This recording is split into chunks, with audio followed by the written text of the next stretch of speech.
You may have heard Stockholm Syndrome mentioned when people talk about things like true crime or Beauty and the Beast. But what is it really? Where did the term come from?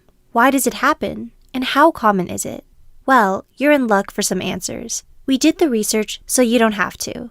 The robbery that named the condition. Stockholm Syndrome is generally defined as the occurrence where hostages form emotional attachments to their captors and/or begin to feel sympathy for them.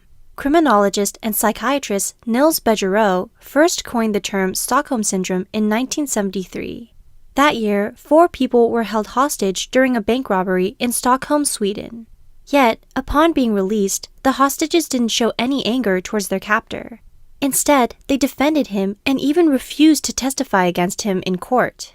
Since then, Stockholm Syndrome has been spotted in various situations, not just hostages and kidnappings.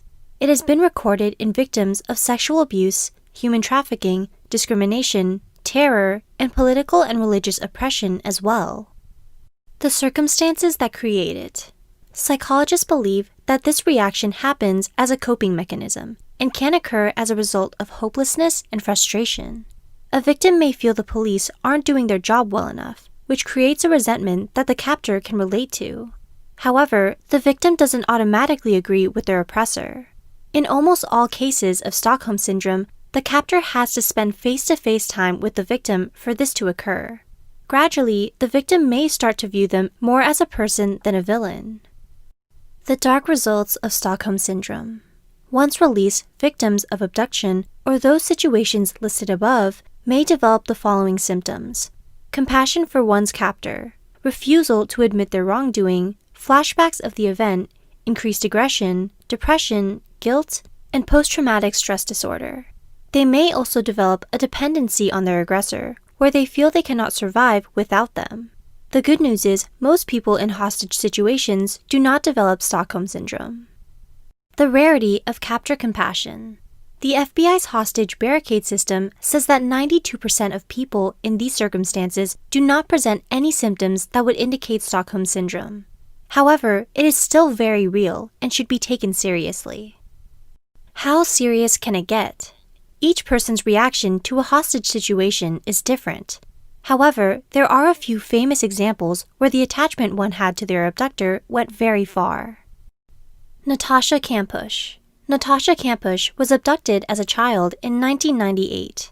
After her abuser's death, she kept a picture of him in her wallet and even bought the house she was held in. Patty Hearst. After Patty Hearst, the granddaughter of William Hearst, was taken by a terrorist group in 1974, the media went into a flurry. But, to everyone's surprise, she eventually joined the group that took her. Mary McElroy. Mary McElroy was kidnapped in 1933. After being rescued from her abductors, she claimed they were only businessmen. She visited them in jail and eventually committed suicide, leaving a note that said, "My 4 captors were probably the only people on earth who don't consider me an utter fool. You have your death penalty now, so please give them a chance."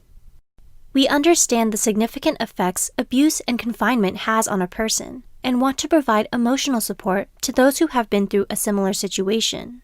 If you would like to learn more about Stockholm Syndrome, you can find additional information in the links below and in our article, Stockholm Syndrome Traumatic Bonding. Let us know in the comments if you know other examples or healing tips for those recovering. Thanks for watching.